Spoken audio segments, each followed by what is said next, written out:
Omitunaka ndenge nini okoki kosola na mokonzi mboka Félix Antoine Tshisekedi Tshilombo Faci Beton ndengo totiela bino rubrique oyo sola na Faci ezali rubrique ezopesa population congolaise mobimba lisusu maloba pona kosolola na mokonzi mboka Félix Antoine Tshisekedi Tshilombo Faci Beton sola na Faci.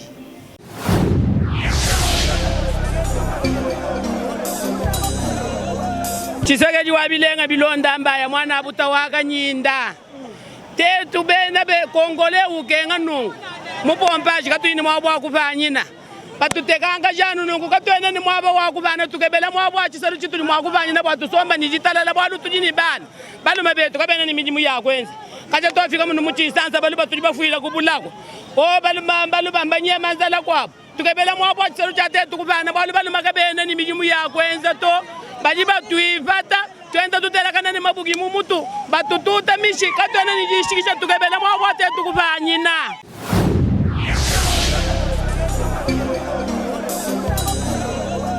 ngapo na ngave na ebela oloba mena mona olia autant fort ngana sepeli na au président Sel biso mwandambu na Mondo Vision menzela na biso esenga pene ko matina Don Bosco eleka kutu Don Bosco mais place honnête obula boye tozo comprendre te to olia awa to mela awa président Soraye ngana olinga amatati likolo amona nzela ndenge ezali nzela basalika mukie makasi to kokate tracasserie pe eboma biso awa to bula ne to bula to kokate roulage okanga ndenge na ye policier na ndenge na ye bata moyen de transport na ndenge na bango donc yango to senga président amekana koyebisa bango ndenge ni to tambolela a pena na pompage tozo kokate nzela ebongi nango te ebongi ate eloko te biso bata Don Bosco to nyokwa mafa.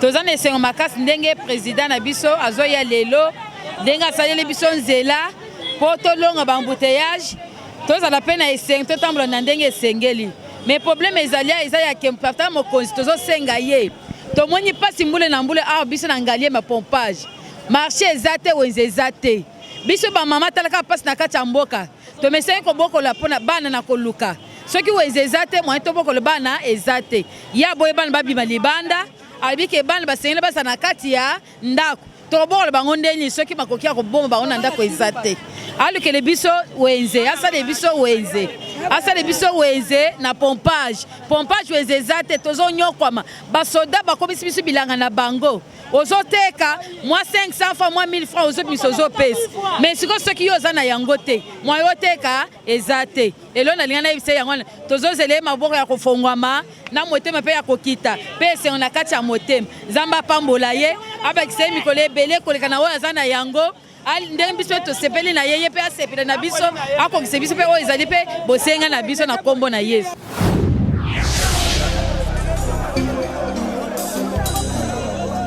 Ma déclaration est celle-ci. Premièrement, le président de la République a dit que dans mon pays, il n'y a pas d'intouchable, c'est-à-dire tout le monde devant la loi est égal.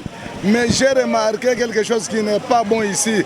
Depuis qu'on a construit ce saut de moutons, il y a surtout un certain général qui vient de ce côté de Mboud, je ne sais pas si c'est de Massal.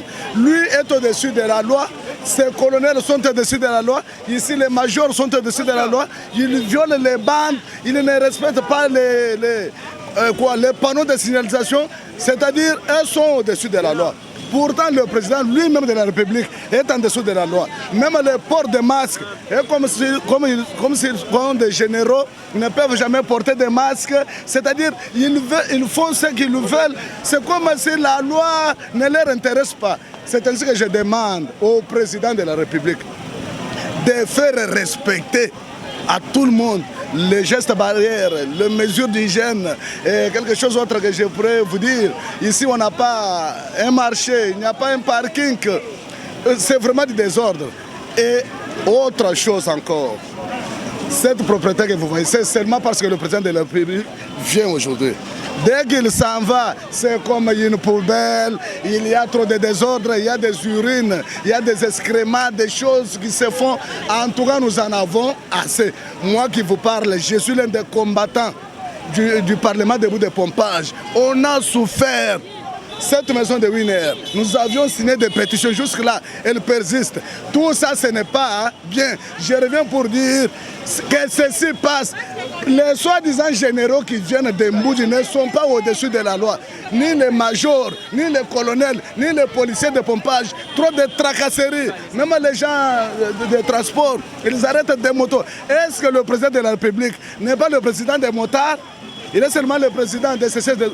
Tout cela doit être mis en règle, que tout le monde respecte les lois de la République. Sinon, le peuple est le peuple. C'est le peuple qui est la priorité suprême. En tout cas, j'en ai assez. Je suis motard. J'ai fait laisser tout cela à cause des tracasseries routières. C'est ça mon message.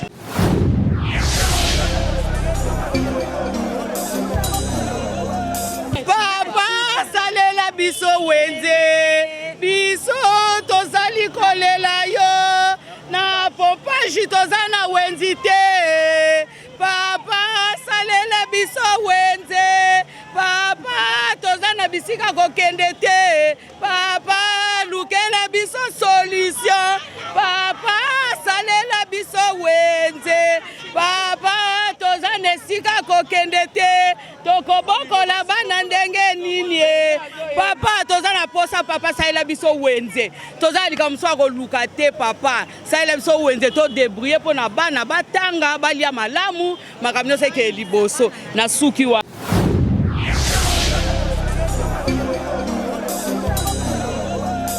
Tshisekedi wa mulumba mwena kabeya ka mwanga ka hwa kwetu totu bana benu tutukenga nungu bwachinganya batu henji batu jikiji katone ni mwabo wa kuhanyina to papa wanyi tutukulomba nzambi wa mujulu atakucheba tolela ko kumenji Tshisekedi wa mulumba ni kabeya mwa tatu wanyi nzambi wa mujulu wa kusamba utolela kwa kumenji kupompa chikatone ni mwabo wa kuhana to nitulongesha bana mushindu kai bali mabetu kabene ni mijimu ya kwenza to nzambi ya kusamba akuvutishila matuku abunyi katone ni mijimu ya kwenza to papa wanyi tukabela kwa kumwaba wa chisalutu hana batu muna mwakulongesha bana betu tulasa.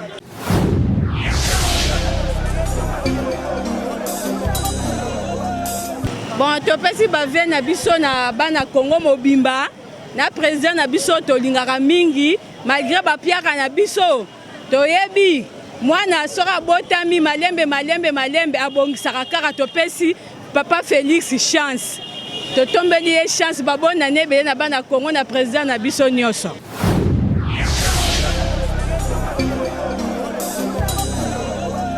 Tata Félix mwana mayele kiye abongisi Congo lokola mindele kiye oka tata Félix mwana mayele kiye oka bongisi ndela lokola mindele kiye o tata Félix mwana mayele kiye oka bongisi ndela lokola mindele kiye o mama tomola libele pesa na mona kiye oka mboka na biso gezongi kitoko kiye tata bemba bosangisa mayele kiye oka mboka na biso gezongi kitoko kiye tata muzika tumbe bosangisa mayele okie oka Kongo na biso gezongi kitoko ekie yere amana bana botangisa bana ekie yere oka mboka na biso gezongi kitoko ekie tata Félix mwana mayele okie yere mine bale kesili na mboka ekie yere o tata Félix mwana mayele okie salela $50 kesili na mboka ekie tata Félix mwana mayele tokumisi yo totatolio na ngolo nzambe Kongo umela libela na libela tata Félix tikala libela tata Félix tikala libela oya kanisaka Félix akokwea waya.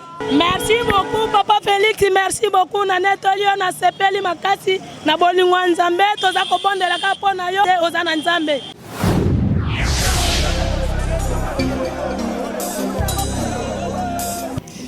Tokomi na suka ya édition na biso en tout cas soki bosepelaki na ngo bopesa merci na équipe technique oyo accompagnaki biso mokolo lelo na sima ya caméra tozalaki bongo na Nick Sax oyo abendaki biso bilili kitoko boyo azalaki ye moko te azalaki bongo na Enoch Gaya l'infatigable kasi boye bake concours rédactionnel ya lelo esimamaki bongo na ye moko Carmita Fatouma balobi mwana mwasi ya mayele pe kitoko mingi. En tout cas tokozanga te kopesa merci na balandi nyonso ya magazine Makanisa Peuple Congolais. Wana tomoni bongo Giovanni Batega mwana muke na bambongo ebele. Will Coffret le PDG Will Bukeni balobi lenda vanda toujours na ngwene na yo. Pe tolobi bongo merci na ye moko PDG kinani balabala Kelly Bonheur. Nzambe ba commissionnaire ya Afrique Mobimba. Peto pesi merci na ye moko président Modachou balobi kete yende asimi makambo. Ngai na bino tukutani na édition zalikoya. Mwana wa Tshisekedi wa Mulumba, munaweza chinganye. Mwana wa Tshisekedi wa Mulumba, munaweza chinganye. Kano hakumugumba na wale.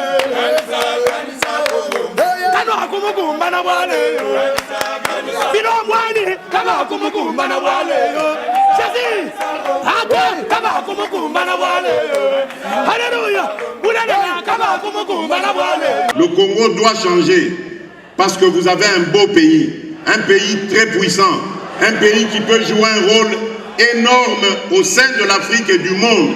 Et je vous fais le serment que d'ici la fin de mon mandat, vous allez voir un Congo nouveau, un Congo fort, un Congo puissant et prospère, un Congo qui va parler de l'Afrique à travers le monde entier.